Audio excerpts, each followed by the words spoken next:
Hi, thank you so much for tuning into my channel. If you're watching this video, you want to learn how to make snickerdoodles. Snickerdoodles are so delicious, but what's even better is that they are so easy to make. You probably have the majority of the ingredients right now in your pantry. This recipe is actually from one of my many recipe books. It's actually from Better Homes and Gardens. I received this book when I was like 17 or 18 years old, and that was a very long time ago. So hopefully you'll like this recipe. Alright guys, if you are interested in learning how to make these delicious and very simple cookies, just keep on watching.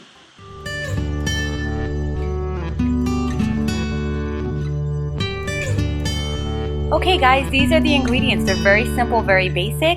We're going to need 1/2 cup of butter, 1 cup of sugar, 1/4 teaspoon of baking soda, 1/4 teaspoon cream of tartar, 1 egg, 1/2 teaspoon of vanilla, 1½ cups of all-purpose flour, 1 teaspoon of ground cinnamon, and 2 tablespoons of sugar. These are the tools you're going to need, also very basic. We're going to need a butter knife, and that's just going to scrape off the excess off of your measuring cup, a fork for mixing, and a spatula for mixing and scraping the sides as well. Okay guys, so what you're going to do here is you're going to take the butter and place it in a bowl. You want to make sure that this butter is at room temperature. It must be at room temperature. It's going to be very easy for you to mix with the fork.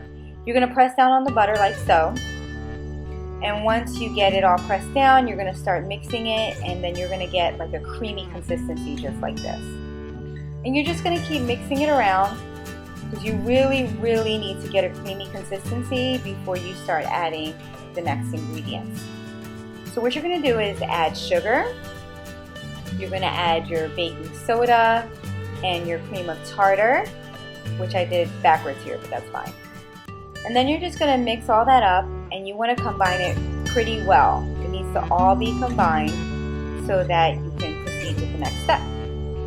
This is what it looks like once it's all combined. You're just going to scrape the sides. I'm scraping it here so you can see the consistency.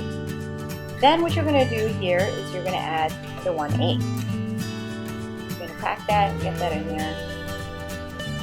And then after that, of course, you're going to add the vanilla, which is one of my favorite parts. I love the smell of vanilla extract. I feel like when I have vanilla extract, everything's going to be alright. So you're going to mix all these ingredients.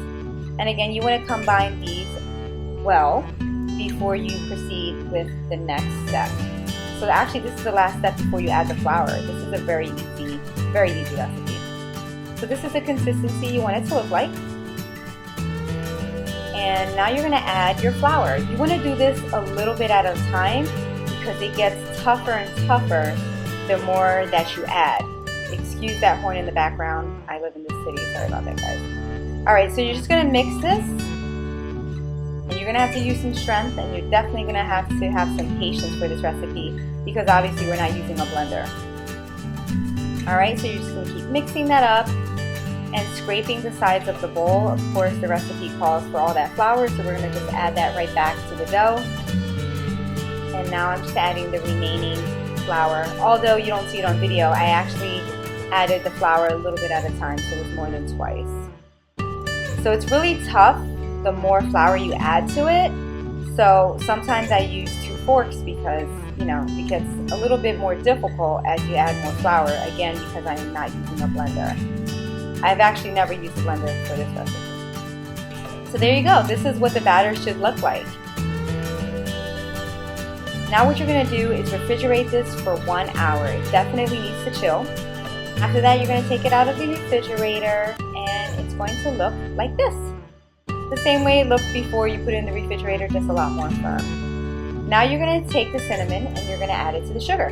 You're going to mix that pretty well. You want that to be evenly distributed. So there you have it. Now you're ready to make your cookies. Yay!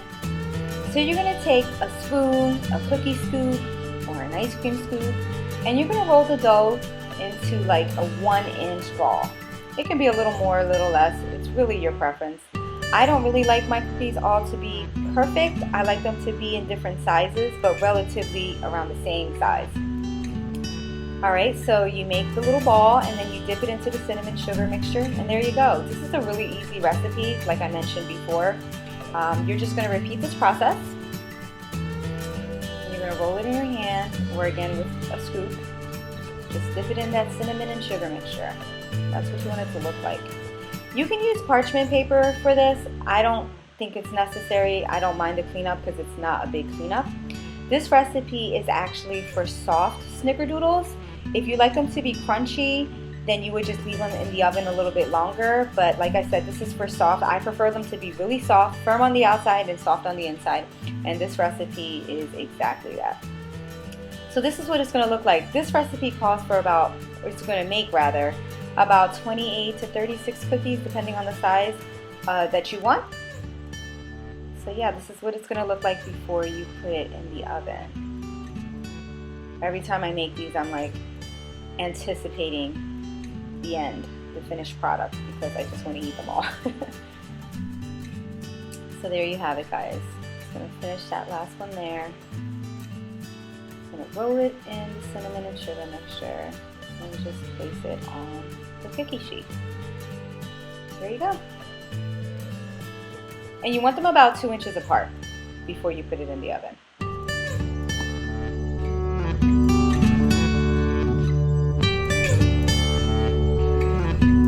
Okay, so when you take it out of the oven, you want to let them bake for like another 2-3 minutes on the baking sheet.